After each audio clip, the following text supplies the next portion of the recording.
안녕하십니까? 오늘은 프레젠테이션 내용 구성 방법에 대해서 알아보고자 합니다. 우리가 프레젠테이션 내용 구성은 3P 분석이 끝난 다음에 어떻게 내가 발표할 것을 효과적으로 자료를 구성하고 이러한 부분이 포함이 됩니다. 프레젠테이션 하는 세 가지 방법은 우선 즉흥적으로 말하는 방법이 있고, 원고를 써서 말하는 방법, 그리고 아웃라인을 구성해서 그것에 따라 발표하는 기법이 있습니다. 즉흥적으로 이야기하는 경우는요, 일반적으로 회의를 참석을 하거나 이러한 경우에 이제 많이 해당이 되죠. 토론을 하고 회의를 참석을 하고 면접을 할 때도 때로는 준비하는 것을 발표하는 경우도 있지만, 즉흥적으로 우리가 대답을 해야 되는 이러한 상황이 발생되기도 합니다. 그리고 두 번째, 이제 원고를 써서 발표하는 기법은 이것은 과거에 이제 교육을 할 때 보면 행자부의 교육을 한 적이 있었는데, 거기에서는 주로 이러한 방법을 많이 사용을 한다고 합니다. 갑자기 생각이 나서 이야기했었을 때 잘못된 정보를 줄 수가 있기 때문에 상당히 중요하다는 얘기죠. 그러한 경우에는 이제 원고를 써서 발표를 해야지 되겠습니다. 그런데 이제 일반적으로 우리가 프레젠테이션이라고 하면 아웃라인을 구성하고 그것에 따라 발표하는 경우가 일반적인 예입니다.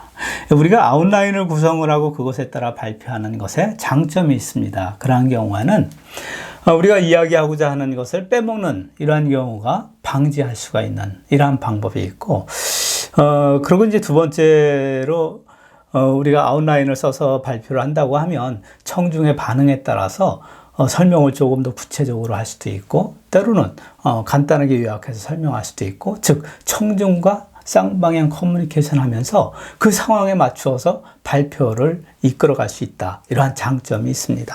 그리고 아웃라인을 써서 우리가 발표하는 방법의 장점이 또 시간을 조정을 할 수가 있다. 때로는 조금 일찍 끝내야 되는 상황, 때로는 조금 더 길게 구체적으로 설명할 수 있는 이러한 상황이 발생되기도 하죠. 그렇기 때문에 아웃라인을 써서 발표하는 방법이 이제 일반적으로 상당히 메리트가 있고, 일반적으로 우리가 프레젠테이션 한다고 하면 아웃라인을 구성하고 그것에 따라 발표하는 경우가 대부분이라고 보시면 되겠습니다. 그렇다고 하면 우리가 프레젠테이션을 할 때 양은 얼마만큼 우리가 준비를 해야 됩니까? 이런 경우가 또 궁금하죠. 프레젠테이션을 하는 데 있어 가지고는 최적의 양을 구성하는 데는 다큐멘트에 대한 규정이 있는 경우가 있습니다. 10장으로 요약해 주십시오, 5장으로 요약해 주십시오. 이런 경우에는 그 규정에 먼저 맞춰야 되겠죠.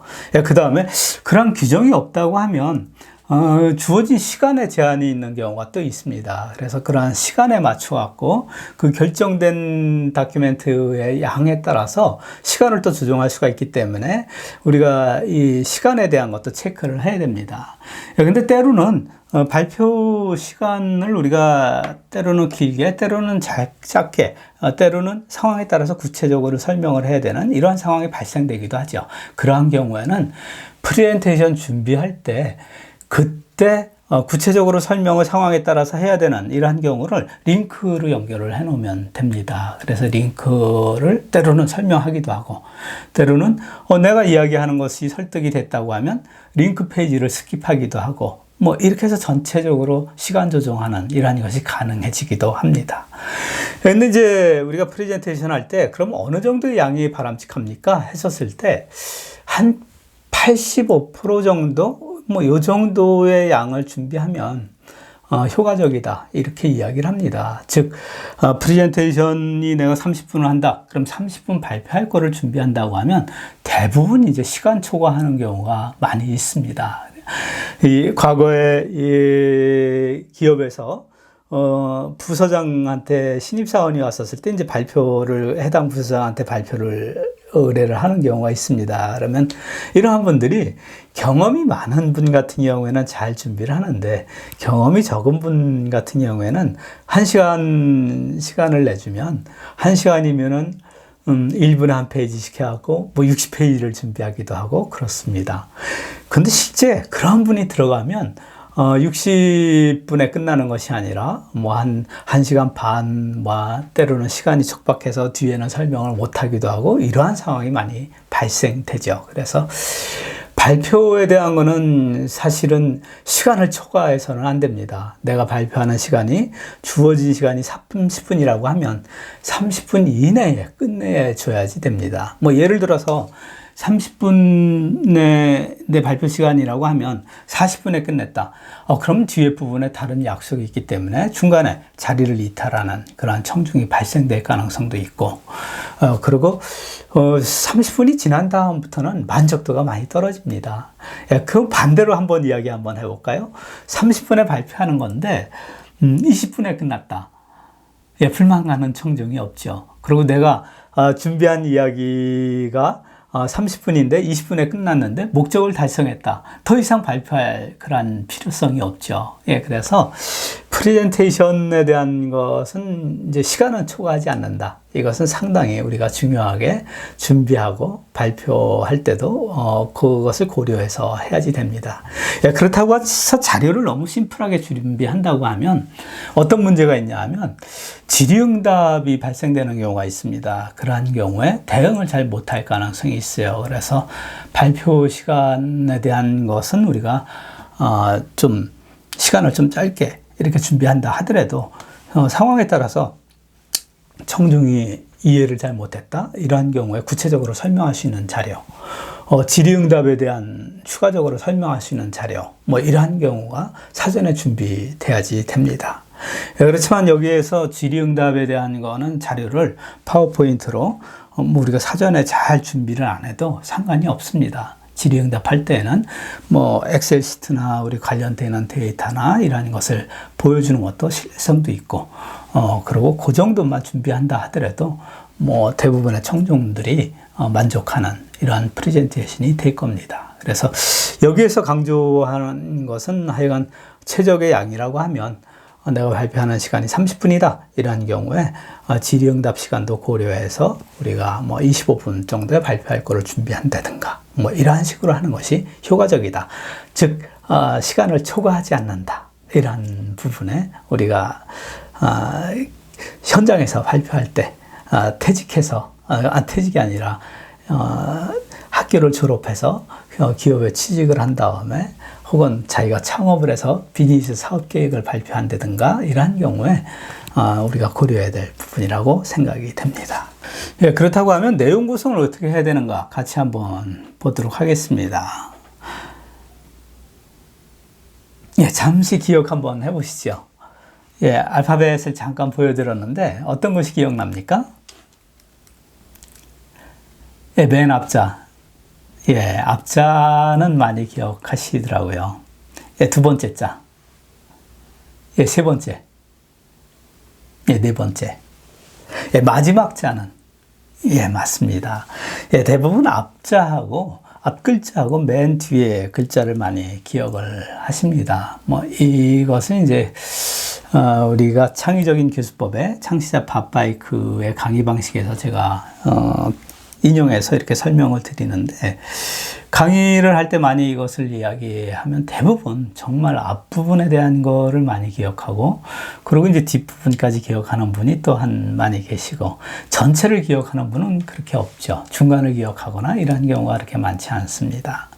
즉, 이것은 우리가 짧은 것임에도 불구하고, 앞부분하고 뒷부분의 집중도가 상당히 높다. 이런 부분을 알 수가 있습니다. 근데 우리가 프레젠테이션이나 강의도 보게 되면 전체 앞부분에 대한 거하고 마지막 부분을 상당히 기억을 잘하고 반대로 또 우리가 어떤 프로젝트라고 하면 그 부분이 중요하다 이렇게 이야기할 수가 있겠죠. 그런데 컨설팅에 대한 거를 발표하는 경우를 이제 많이 보기도 하는데 컨설팅 발표할 때 보게 되면 그 중요한 앞에 시간에 회사에 대한 조직에 대한 설명 이러한 부분으로 시간을 낭비하는 경우가 많습니다. 물론 시간을 낭비한다고 이야기하기는 좀 그렇겠지만 발표의 전체의 구성을 봤었을 때 앞부분하고 뒷부분이 상당히 중요하다. 그 부분 중에서 앞에 부분은 나의 발표를 들었을 때 어떤 메리트가 있는가 동기부여를 줘야 되고 청중이 내 발표를 듣게 만들어야 됩니다. 그 중요한 시간에 우리 기업에 대한 소개를 했었을 때 청중은 그렇게 그 기업에 대한 관심이 그렇게 많지가 않습니다. 기업에 대한 관심은 대부분 우리가 뒷부분을 빼라고 권장을 하는데, 많은 컨설팅 회사에 많은 그 영업사원 발표하는 분들이 앞부분에 기업 소개를 하는 경우를 종종 봅니다. 앞부분은 우리한테 컨설팅을 받았을 때 어떠한 메리트가 있는가로 사로잡아야 됩니다. 우리 기업에 컨설팅을 맡겼을 때 기업에 대한 비전이라든가 예상되는 효과라든가 이러한 부분을 앞부분에 포함을 해야지 된다는 얘기죠. 그 다음에 내용 구성이 들어가고, 그렇다고 하면 마지막에 이 기업에 맡길 수가 있을까? 이러한 것을 이야기해야 되기 때문에 마지막 부분에 회사에 대한 신뢰감을 높여주기 위해서 잠깐 이야기할 수가 있겠죠. 그래서 내용 구성할 때 어떻게 구성을 해야 되는가가 상당히 중요합니다. 이 페이지에서 강조하는 것은 앞부분하고 뒷부분에 대한 것이 상당히 중요하다, 이러한 부분을 강조를 하는 것이고, 중간 부분에는 우리가 성인 같은 경우에 우리가 집중할 수 있는 시간이 한 6분, 8분 정도다, 이렇기 때문에 6분에서 한 8분 정도마다 중간에 변화를 주면서 발표하는 게 효과적입니다를 메시지를 전달해 드리는 겁니다. 즉, 이것을 우리가 그럼 어떻게 커버해야 됩니까? 중간에 우리가 시각 자료를 사용을 하든 어떠한 동영상을 사용을 해서 어떠한 사례에 대한 것을 인터뷰 내용을 보여주든, 뭐 다양하게 움직임으로 바디랭귀지, 제스처, 뭐 화법의 변화, 이러한 방법으로 중간중간에 변화를 줌으로써 청중이 나의 발표에 참여할 수 있게끔 끌어다리는 이러한 방법이 필요합니다. 그렇다고 하면 청중을 끌어들이는 방법에 구체적으로 우리가 좀 할 수 있는 방법이 없습니까? 이것이 궁금하죠. 같이 한번 보도록 하겠습니다.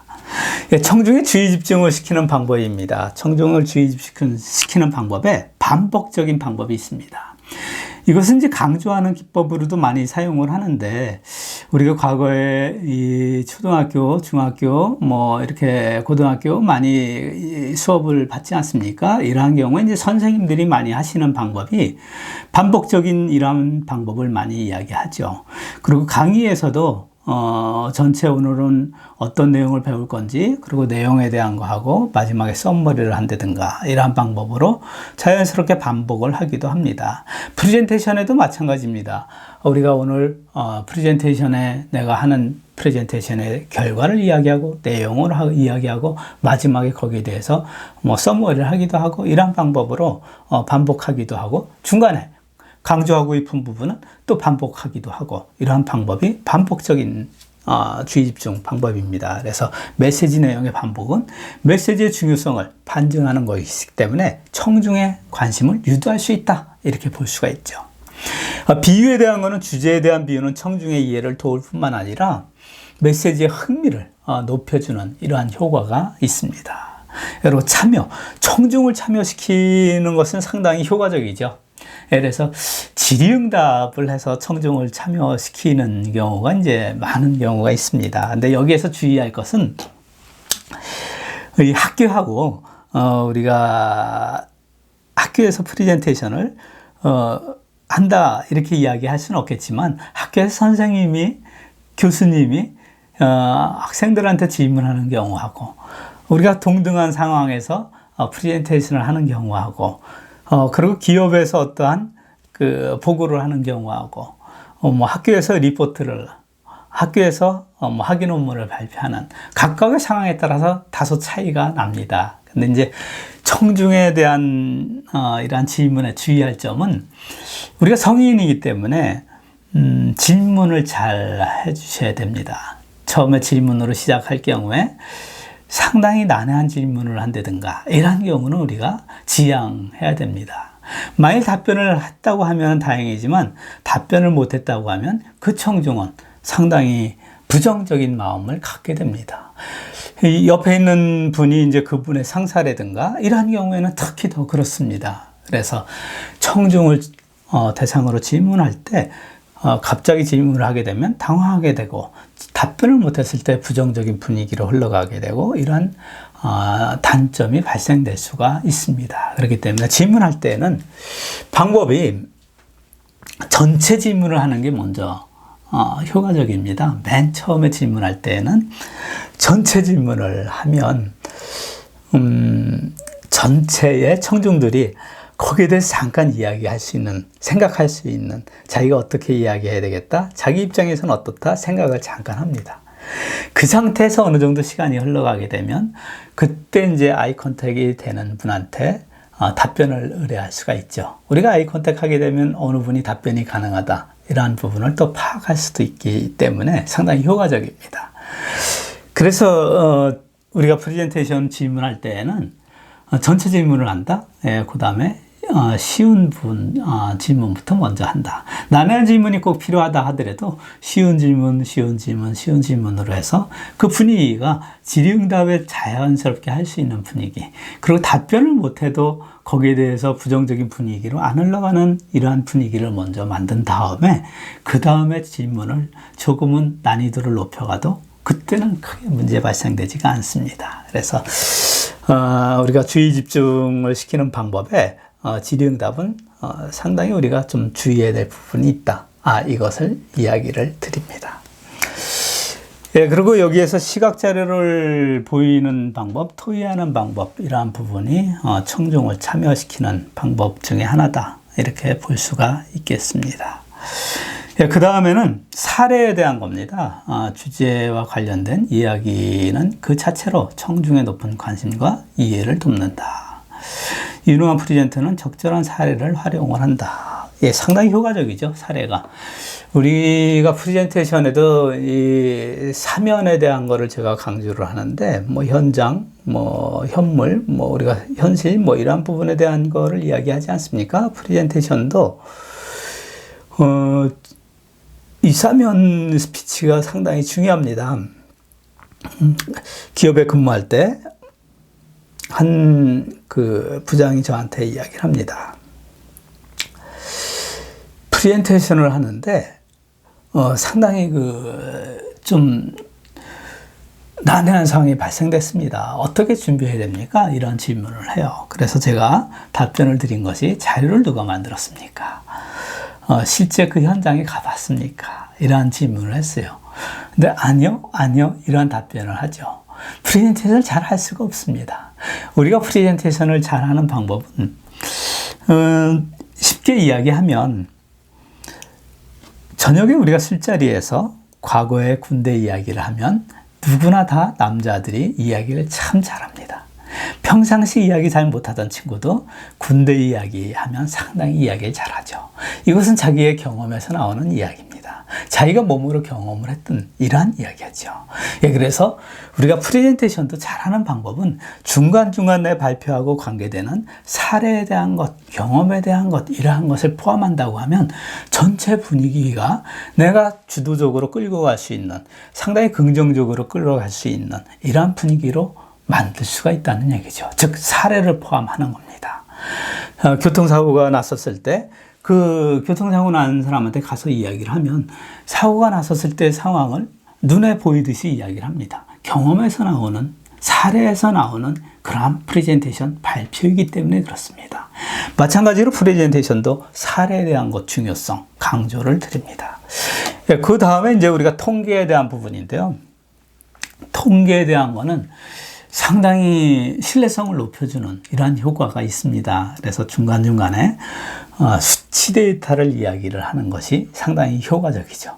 근데 여기에 대해서는 출처에 대한 것을 알려줌으로써 더 거기에 대한 신뢰성을 높여줄 수 있는 이러한 효과가 있습니다.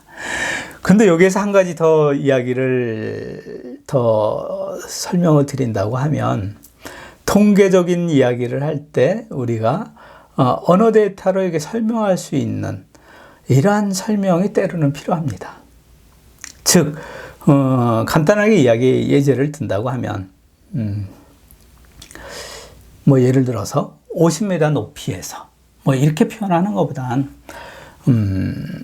아파트 17층 높이에서 이러한 식으로 63빌딩 2배 되는 높이에서 이러한 식으로 이야기함으로써 청중의 기억에 남게 하고 이 숫자 데이터에 대한 체감으로 느낄 수 있는 그러한 표현이 오랫동안 기억하게 하고 느낌을 갖게 하는 이런 효과가 있습니다. 예, 그렇기 때문에 통계에 대한 거는 우리가 수치적으로 이야기해야 되는 상황도 있죠. 그래서 그러한 경우도 있고, 거기다가 추천을 알려줌으로써 신뢰성을 더 높여줄 수가 있다. 그리고 때로는 언어적으로 우리가 몸으로 와닿게 설명하는 이러한 기법에 대해서 그러한 방법에 대해서도 고민을 해줬으면 좋겠다. 이러한 부분입니다. 그리고 비교에 대한 거가 있습니다. 비교는 사안과 관련한 비교 사례의 제시는 흥미와 함께 이해를 높일 수가 있다. 그래서 비교에 대한 것, 그리고 증언에 대한 것, 인증된 기관, 사람 등의 자료나 언행을 인용하는 것 역시 통계와 마찬가지로 이야기에 대한 신뢰감을 높일 수 있다. 예, 증언 같은 경우에는 때로는 인터뷰나 이런 것을 해서 그래서 영상으로 보여주기도 하고 뭐 이랬을 때 이제 효과가 있기도 합니다. 그리고 열정을 마지막에 넣는데, 열정에 대한 거는 어떤 부분이든지 열정에 대한 거는 긍정적인 피드백을 주는 것 같습니다. 준비를 잘 못했다 하더라도 그래도 열정적으로 이야기했었을 때, 열정적으로 내가 준비했다는 것을 나타냈을 때 긍정적인 피드백을 받게 됩니다. 이것은 기업에서 면접을 볼 때도 마찬가지입니다. 그러한 것이 느낌으로 왔었을 때 상당히 긍정적인 피드백을 주게 됩니다. 그래서 어떤 부분이든지 열정은 우리가 상당히 긍정적인 피드백을 받는 그러한 항목이 아닌가, 이러한 생각을 갖게 됩니다.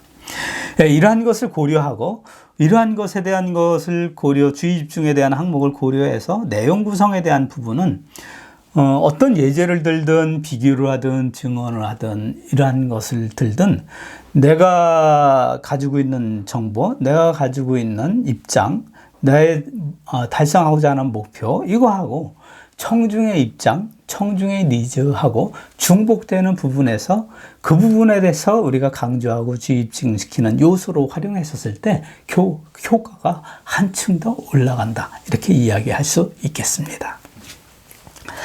예, 전체에 대한 내용 구성에 대한 거는 우리가 SDS 방법이다. 이렇게 이야기하기도 합니다. 우리가 서론, 본론, 결론, 도입부, 내용부, 결론부 이렇게 이야기를 하죠. 전체 서머리를 합니다. 오늘 발표는 어떤 내용입니다. 결론에 대한 것, 예상, 효과에 대한 걸 먼저 이야기하고, 그리고 이제 디테일스에서 그 내용에 대한 거를 이야기하고, 마지막에 대해서 다시 서머리를 하고, 그래서 우리가 이것을 도입부다, 내용부다, 그리고 결론부다 이렇게 이야기하죠. 전체의 서머리 부분 앞부분에 도입 부분에 대한 거는 일반적으로 한 15% 정도 이러한 부분이 효과적이다 이렇게 이야기하죠. 그리고 이제 전체 바디라고 할 수 있는 내용 부분은 한 50% 정도 그 정도가 효과적이고, 마지막에 이제 한 35% 정도가 이제 전체를 썸머리하고, 그리고 어떤 행동을 요구한다고 하면 그러한 부분을 이야기하고, 질의응답 같고 이러한 부분을 한 35%. 그래서 이것이 딱 주어진 것은 아니고, 이것이 예제로 이 정도로 기준을 이야기하는 겁니다. 이 프레젠테이션이라고 하는 것이 상황에 따라서 좀 달라질 수 있는 부분이 많습니다. 그래서 이 프레젠테이션의 교육과정에서 이루어지는 것은 일반적인 기준, 일반적인 상황, 이러한 것을 예제를 들어서 설명을 드리는 겁니다. 각각의 상황에 따라서 약간 달라질 수 있다. 이러한 부분을 고려해 주시기 바랍니다. 그래서 여기 서머리 부분에는 자기소개, 주의환기, 공통문, 그리고 전체 오늘 발표할 메인 포인트, 첫 번째, 두 번째, 세 번째, 이런 식으로 이야기하고, 그리고 질의응답에 대한 시간에 대한 안내를 하는 것이 좋습니다. 질의응답을 중간중간 받을 건지, 질의응답을 마지막에 받을 건지, 인원이 많다고 하면 질의응답을 마지막에 받아야지 되겠죠. 근데 이제 중간에 이 난해한 설명이 있거나 협의가 이루어져야 되거나 설득을 해야 되거나 이러한 경우에, 인원이 적은 경우에, 이러한 경우에 특히 중간중간 질의응답 받아가면서 설득하고 발표하는 것이 효과적입니다. 그리고 이제 디테일스의 내용 부분에 대해서는 이 첫 번째 메인 포인트에 대한 거를 이제 상세하게 설명을 하고, 두 번째에 대한 것 구체적으로, 세 번째에 대한 것 상세하게 설명을 합니다. 그래서 디테일스의 내용 구성도 이제 한 3가지 정도로 정리해서 설명하는 것이 효과적입니다. 마지막에 선머리 부분에 대해서는 이제 주의를 다시 집중을 시킨 상태에서 오늘 설명한 거에 대한 메인 포인트 첫 번째, 두 번째, 세 번째, 그리고 결과에 대해서 뭐 액션을 요구하는 어떠한 설득을 위한 거다. 그럼 그 이후에 기대되는 행동, 뭐 계약을 하는 거다. 그럼 거기에 대해서 검토하고 계약할 것을 이제 제안을 하는 이러한 부분으로 이제 마무리가 되고, 그리고 이제 질의응답 받고 뭐 이런 부분이 되겠죠. 그래서 이 프레젠테이션의 전체 구성은 SDS 구성으로 이루어진다. 뭐 이런 부분을 설명을 드렸습니다. 그 다음에 우리가 이 SDS에 대한 거 설명을 드렸는데, 이 부분에 대한 거를 좀 구체적으로 같이 학습을 하고자 합니다. 도입부에 대해서 알아보겠습니다. 도입부에서는 청중의 주의를 환기를 하고 테마를 제시하고, 그리고 이제 테마가 얼마나 중요한가를 이야기해야지 됩니다. 그래서 이 테마가 얼마만큼 중요한가, 이것을 어떻게 표현하는가가 이 발표를 한번 들어볼까? 이런 마음을 이끌어냅니다. 그래서 상당히 어떻게 동기부여할 건지가 상당히 중요하죠. 그리고 이 부분에 대해서 이제 톤을 결정한다. 이렇게 되어 있습니다. 톤 결정하는 방법에 대해서 이야기를 드리겠습니다. 우리가 발표를 할 때 앞으로 가지 않습니까? 이제 앞으로 가게 되면 청중들이 쭉 앉아 있습니다. 앉아 있으면 맨 처음에 멘트 할 때는 맨 뒤에 분을 보고 이야기하는 게 효과적입니다. 맨 뒤에 분을 보고 이야기하게 되면 자연스럽게 내가 이야기의 목소리 톤이 전체가 들을 수 있는 목소리 톤으로 조정이 됩니다. 맨 뒤에 분을 보고 작게 이야기하지는 않거든요. 그래서 맨 처음에 발표할 때 전체가 들을 수 있는 목소리 톤으로 하는 방법은 맨 뒤에 청중을 보고 먼저 첫 멘트를 하고 이야기를 한다. 이것이 상당히 중요합니다. 즉 목소리 톤을 자연스럽게 조정할 수 있는 그런 방법이 되겠습니다. 그리고 이제 도입부에서 우리가 중요한 것이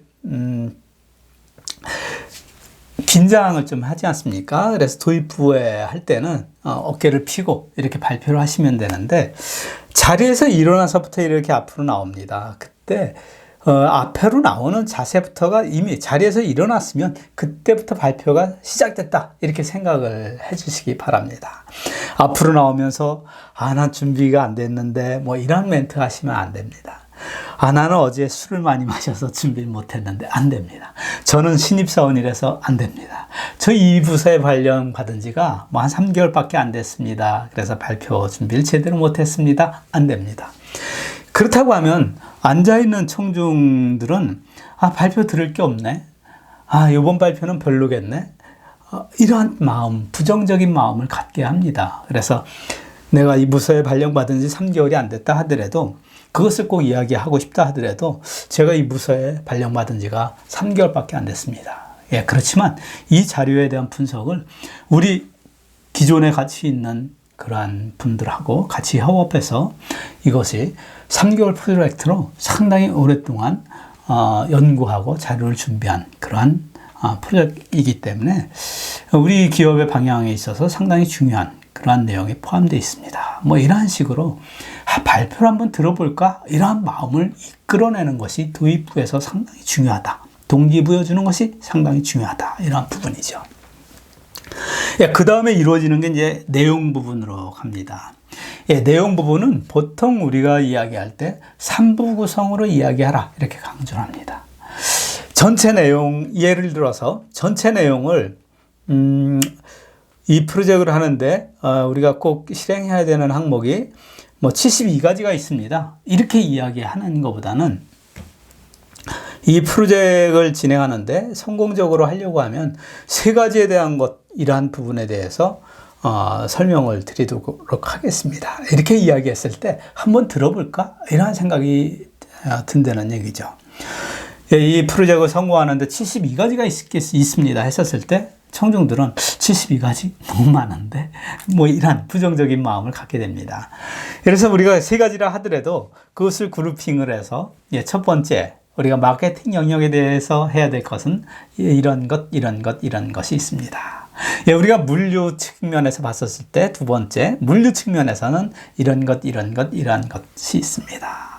우리가 이 마지막 부분에 우리가 거기에 대한 고객 서비스 측면에서는 뭐 세 가지 이런 것이 있습니다. 이렇게 이야기했을 때 전체 내용은 전체가 9가지라 하더라도 그것을 우리가 꼭 실행해야 되는 것 9가지를 이야기하겠습니다. 이렇게 이야기하는 것보다는 우리가 실행하는 것 3가지에 대해서 이야기하겠습니다. 이야기하는 것이 전체가 그룹핑이 되고 체계화가 되기 때문에 청중이 이해하기 쉽고 한번 들어볼까? 이런 동기부여도 되고 상당히 긍정적인 효과가 있기 때문에 내용 구성은 3부 구성으로 하는 것이 효과적이다. 이렇게 이야기를 합니다. 물론 내용에 따라서 규정이 있다고 하면 그 규정에 맞춰서 다큐멘터리를 만들어야 되는 이러한 경우가 일반적으로 이제 발생될 수도 있겠지만 전체 우리가 프레젠테이션 할 때는 중간중간에 그룹핑을 해서 청중이 머릿속에 이해하기 쉽게 설명을 해주는 것이 좋겠습니다. 즉 청중으로 하여금 내용을 다시 정리해서 듣게끔 하는 것보단 정리해서 이야기해 주시는 게 좋겠다. 이러한 부분입니다. 그럼 우리가 내용 구성하는 데 있어서 어떠한 방법이 있습니까? 궁금하죠? 예, 같이 한번 보도록 하겠습니다. 예, 내용 구성하는 방법은 시계열적 분류 방법이 있습니다. 시계열적 분류 방법은 과거, 현재, 미래 뭐 이러한 방법을 하는 방법, 뭐 기업의 성장사의 그 스토리로 하는 방법, 뭐 기술의 발달, 뭐 작업 공정, 뭐 이런 방법을 통해서 시계열적으로 우리가 분류할 수가 있겠습니다. 그리고 지리적으로 하는 방법이 있습니다. 지리적으로 하는 것이 뭐 지역별로 다 이제 현황을 보여준다든가 지점에 대한 걸 보여준다든가 이러한 부분에 대해서 지역적으로 할 수가 있습니다. 그리고 이제 물류의 흐름이라든가 뭐 조직도에 대한 거라든가 이런 부분을 지리적인 방법으로 자료를 구성할 수가 있겠습니다. 그리고 단계적으로 하는 방법이 있습니다. 단계적은 뭐 작은 거에서 큰 것으로, 뭐 간단한 거에서 복잡한 것으로, 뭐 이런 단계적으로 이제 표현할 수가 있겠다. 논리적인 방법은 뭐 문제 해결 방법으로 이제 사용하기도 하는데, 현재의 문제점이 어떤 겁니까? 거기에 대한 문제, 주요 요인은 무엇입니다? 그 다음에 해결 대책은 무엇입니다? 이런 식으로 이제 구성을 할 수가 있겠습니다. 여러분, 이제 이러한 것을 제안, 기획이나 이런 쪽에서 많이 활용을 하는 이러한 방법이 되겠죠. 그리고 변증법 방법이 있습니다. 정반합에 대한 방법입니다. 예를 들어서 정반합에 대한 것을 설명드린다고 하면, 뭐, 연봉 서열에 따라서 우리가 진급 제도를 가져가기 때문에 유능한 인력의 업무 능력이 저하되고 있습니다. 이에 반하여 능력별로 평가하고 진급을 하는 시스템으로 간다고 하면 기업 조직 문화가 이기주의적으로 갈 수 있는, 이기주의가 팽배한 이러한 문화로 갈 수가 있습니다. 예를 들어서 여기에 맞춰가지고 우리가 개인 평가하고 팀 평가를 같이 우리가 반영하는 방법으로 새로운 그 인사 제도를 가져가려고 합니다. 이러한 식으로 전체 내용을 그런 식으로 구성한다고 하면 정반합의 변증법적 방법이 되겠습니다.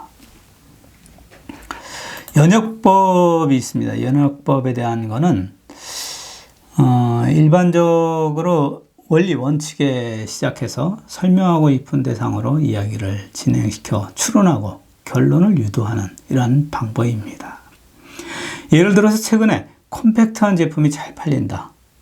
이 제품은 컴팩트하다. 그러므로 이 제품은 잘 팔린다. 이러한 식으로 이제 내용 구성을 하는 방법이죠. 그래서 이것이 이제 한 문장으로 되어 있지만 이것을 각각의 컴팩트한 제품이 잘 팔리는 거에 대한 자료가 정리돼서 설명을 하고, 이 제품에 대한 거에 대해서 사양이나 스펙에 대한 것을 설명을 하고, 그리고 나중에 예상되는 이런 효과에 대해서, 마케팅 전략에 대해서 설명을 이러한 연역법적 방법을 활용할 수가 있다. 이런 부분입니다.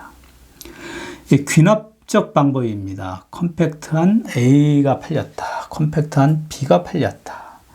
컴팩트한 C가 팔렸다. 이 제품은 컴팩트함으로 잘 팔린다. 이러한 것 같이 특수한 사실을 전제로 해서 일반적인 진리 내지 원리로 결론을 이끌어내는 이런 방법이 되겠습니다. 그래서 우리가 3부 구성에는 뭐 여러 가지 방법을 해서 이제 그 설명을 해주면 되는데 3부 구성의 중요한 것은 여기서 강조하는 것은 그룹핑을 해서 체계적으로 설명을 해주는 이러한 방법. 그렇게 체계적으로 설명해 줌으로써 청중들은 체계적으로 이해하고 그리고 오랫동안 기억하게 하는 이러한 효과가 있다. 이러한 부분에 대해서 이야기를 드립니다.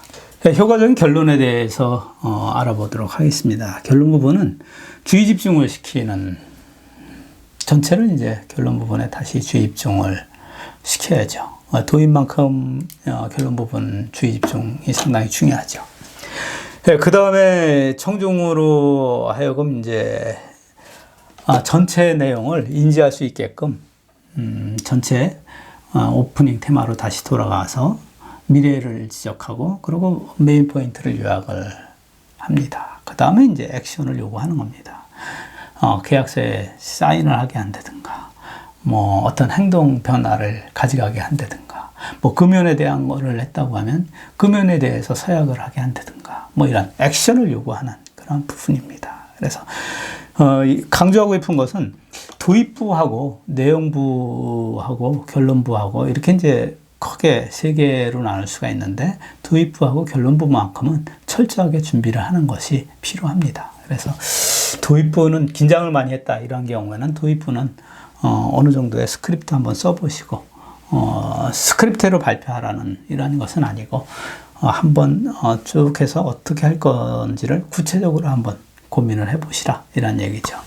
결론부도 마찬가지로 전체 결론부에 대해서 어떻게 할까를 이야기를 합니다. 근데 이제 결론부에서 하지 말아야 될 부분도 있습니다. 결론 부분에 하지 말아야 될 것은 갑자기 생각났다고 해서 아이디어를 갑자기 이야기를 하거나 이러면은 마이너스적인 영향을 줍니다. 전체의 내가 발표 자료가 엉클어지고 체계가 없어져 버립니다. 그래서 또 갑자기 이야기한 것은 나중에 돌이켜보면 잘못 이야기했네? 이런 상황이 발생될 수도 있습니다. 그래서 결론 부분에 대해서 하지 말아야 될 것은 아이디어가 갑자기 생각났다고 해서 전체의 스트럭처에 영향을 주는 이러한 것을 이야기하면 안 된다. 그리고 결론 부분에 대해서 하지 말아야 될 게 이제 마지막으로 뭐 이런 얘기를 했다고 하면 끝나야 됩니다. 마지막으로 이렇게 이야기하면 대부분의 청중은 이제 끝나는구나 이렇게 생각을 하죠. 근데 마지막으로 또 한번 당부드리건대 뭐 다시 한번 말씀드리면 이러한 것을 이야기하면 그때부터는 이제 상당히 부정적인 그런 마음을 갖게 됩니다. 그래서 결론 부분에서는 초등학교 교장 선생님 같이 그런 거를 하지 않았으면 좋겠다. 물론 다른 교장 선생님은 안 그랬겠지만 제가 초등학교 다닐 때 교장 선생님은 아침 조회 시간에 이제 끝나는구나 다시 한번 당부드리건대 그것도 한참 듣고 나면 또 다른 말씀을 이어가시고 이러한 경우가 많이 있었습니다. 상당히 우리가 서 있는 입장에서는 그 시간이 지루하고 힘들었던 그런 기억으로 남습니다. 그래서 결론 부분에 우리가 강조를 드리는데 하여간 결론 부분에는 시간에 대한 것, 질의응답에 대한 것 이러한 부분 커버를 잘 해주셔야 됩니다. 질의응답에 대한 거는 마지막에 대부분 많이 하지 않습니까? 중간에 이제 질의응답을 받는 경우도 있는데 마지막에 이제 전체를 설명이 끝난 다음에 전체를 이해했다 이런 생각이 들기 때문에 청중들도 이제 질문을 합니다. 어떤 프로젝트를 하는 데 있어서는 비용도 많이 들고 시간도 많이 들고 뭐 이렇기 때문에 질문 안 할 수가 없죠. 그리고 각 조직별로 그 영향을 미치는 부분이 있기 때문에 자기 입장에서 질문을 하게 됩니다. 그래서 질의응답에 대한 이러한 부분은 별도로 준비해서 설명을 드리는 이러한 시간으로 가져가도록 하겠습니다. 전체의 이 구성이 어떻게 되는가를 다시 한번 체크 한번 해보겠습니다. 전체 목표, 목적, 그리고 청중, 장소 분석, 3P 분석을 하고, 즉 목적과 청중과 장소 분석을 하고, 그 다음에 이제 입안 구성이 지금 단계입니다. 그래서 어떻게 구성을 할까를 오늘 설명드린 거를 고민을 해서 전체에 내 발표 자료를 어떻게 구성하겠다. 그리고 내용을 어떻게 가져간다. 이러한 부분이 드래프트하게 구성을 하시면 됩니다. 그렇게 구성된 걸 가지고 그 다음에 이제 시각 자료를 만드는 겁니다. 내용 구성이 끝난 다음에 어떻게 이것을 시각화시켜서 효과적으로 청중이 이해할 수 있게끔 할까를 고민하는 것이 시각 자료입니다. 시각 자료 끝난 다음에 그 다음이 우리가 연습하고, 즉 리허설하고 마지막에 이제 발표하는 이러한 단계로 6단계로 이제 구성을 했습니다. 그래서 입안 구성까지 지금 설명을 드렸고, 그 다음 시각 자료에 대해서 같이 알아보도록 하겠습니다. 정보를 받아들이는 오감에 대해서 알아보고자 합니다. 많은 정보는 우리가 시각과 청각으로 받아들인다, 이런 걸 알 수가 있죠. 시청각하고 합치면 정보 받아들이는 게 한 80% 정도가 시청각 정보다, 이렇게 아실 수가 있고요. 촉각, 미각, 후각에 대한 정보도 많이, 촉각도 예상보다는 많이 받아들이는데, 이게 이제 정보 받아들이는 수집력이 자료에 따라서 약간 다르게 표시가 되어 있기도 합니다. 그래서 제가 밑에다가 근거를 이렇게 표시를 해놨는데, 실제 여기서 몇 프로다 이런 것보다는 대부분의 정보를 시각하고 청각으로 받아들인다. 그 중에서 이제 시각으로 많은 정보를 받아들인다. 이런 것을 설명드리려고 이 자료로 표시를 했습니다. 그런데 여기에서 시각하고 청각으로 정보를 받아들이는 것, 이러한 차이점이 있습니다. 어떤 차이가 있는가 한번 같이 보도록 하겠습니다. 지난 여름에 휴가를 혹시 다녀오셨습니까? 예, 숙박을 어디서 하셨습니까? 예, 몇 호실에서 묵으셨습니까? 예, 호실을 기억하는 분도 있겠지만 많은 분들은 호실 기억은 하지 못합니다. 작년 같은 경우에는 그렇지만 한 3년 전에 다녀온, 2년 전에 다녀온 숙박시설에 몇 호실에 근무했습니까? 잘 모르죠. 예, 그렇지만 그 숙박시설에 대한 안에 레이아웃이라든가, 아니면 창밖에 문을 열면 바다가 보였는지 산이 보였는지, 이러한 것은 시간이 오랫동안 지났음에도 불구하고 기억을 하더라, 이런 얘기입니다. 여기에서 이야기하는 것은 정보를 어떻게 받아들이는가에 따라서 기억 시간이 달라진다는 얘기입니다. 자료를 보시게 되면 정보를 받아들였을 때 즉시는 100% 다 이해를 하죠. 그렇지만 3시간이 지난 다음에 청각으로 받아들인 정보는 70%, 시각으로 정보를 받아들이는 경우는 72%, 시청각으로 같이 정보를 받아들였다, 이러한 경우에는 85%를 기억하고 있더라. 3일이 지난 다음에 청각으로 받아들인 정보는 10%, 시각으로 받아들인 거는 20%, 시청각을 같이 정보를 받아들인 경우에는 60%의 기억을 하고 있더라. 그래서 여기에서 강조하고 싶은 것은 오랫동안 기억하고자 하는 이러한 정보에 대해서는 시청각 정보를 잘 우리가 활용을 한다고 하면 오랫동안 기억하게 하는 이러한 효과가 있다, 이러한 부분을 이야기하고자 합니다. 그런데 여기에서 또 하나 강조하고 싶은 것은 시각 자료를 사용한다고 하면 이해하기가 쉽다, 이해를 돕는다, 이러한 장점이 있죠.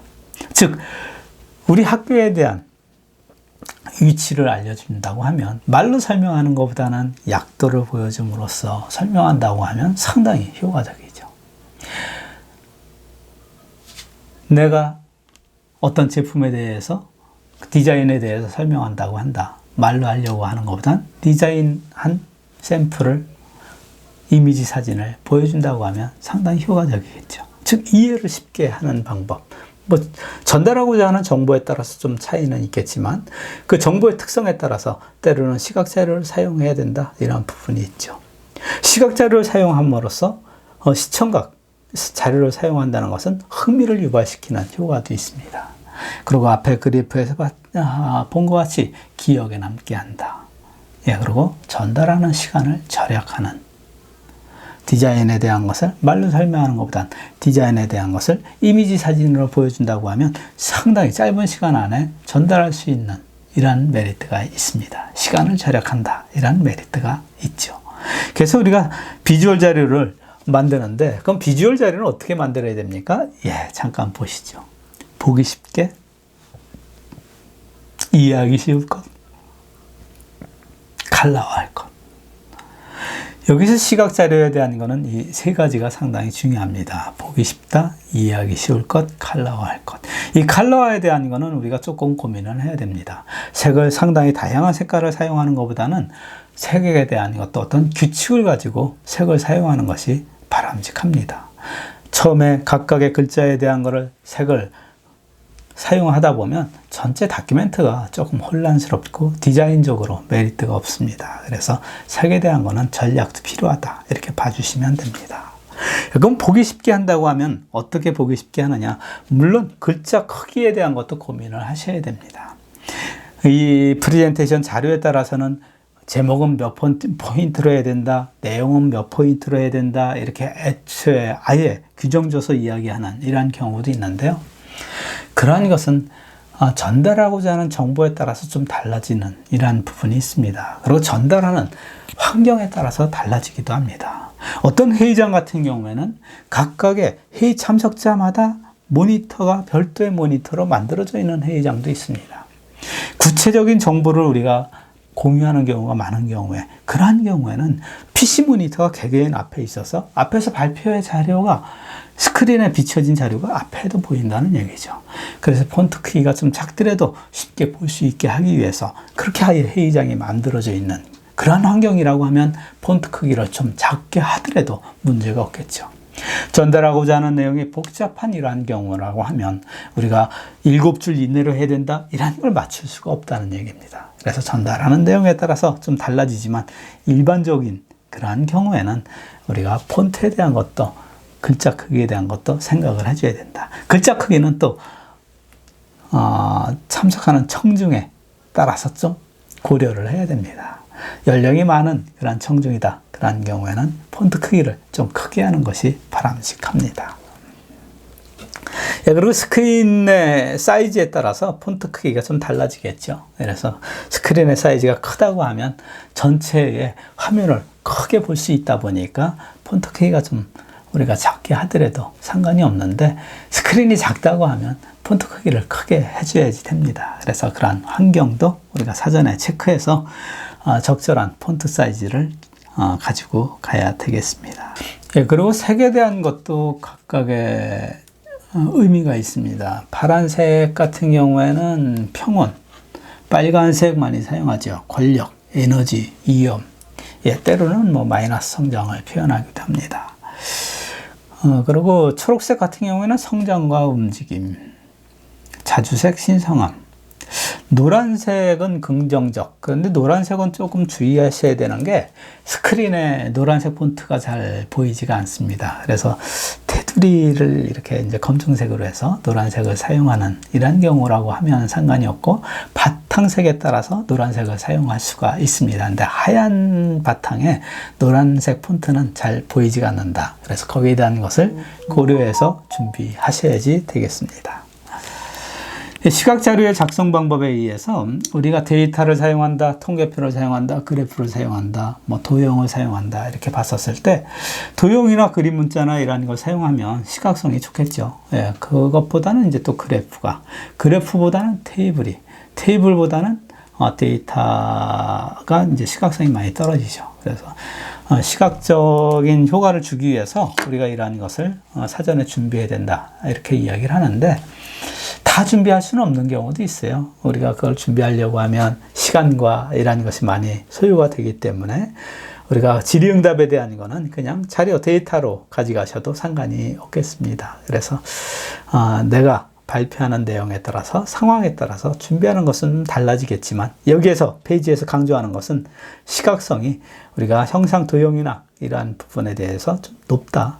그리고 그래프, 그리고 통계표, 데이터 같은 경우에는 시각성이 상당히 떨어진다. 이러한 부분을 설명드리고자 합니다. 그래서 오늘은 여기까지 해서 전체 내용 구성에 대해서 알아봤습니다. 내용에 대한 거를 어떻게 우리가 이러한 것을 참조해서 준비를 할 건지를 고민해 보시기 바랍니다. 그래서 내용 구성을 우리가 드래프트하게 연필로 하든 뭐 간단하게 준비한 것을 가지고 실제 파워포인트의 기능을 학습하면서 만들어 보면서 효과적으로 발표할 수 있는 자료를 같이 한번 고민해 보도록 하겠습니다. 예, 수고하셨습니다.